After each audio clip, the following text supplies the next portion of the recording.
মহিষাদলের রথ প্রায় 249 বছরেরও প্রাচীন। শুক্রবার রথযাত্রা উপলক্ষে সেই রথের রশিতে পড়ল টান।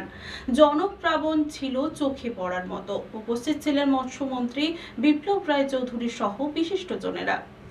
মহিষাদলের ঐতিহ্যবাহী 249 বছরের প্রাচীন রথে জনপ্লাবন।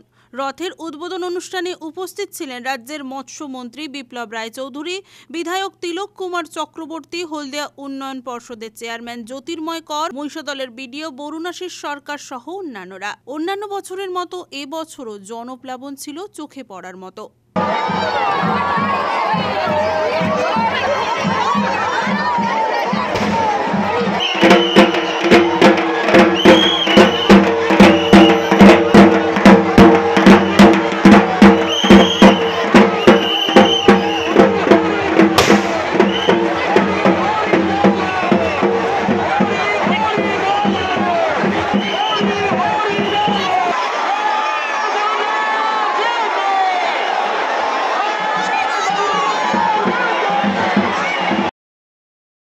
রঞ্জন মাইতির রিপোর্ট, খবর পিসিবিএস।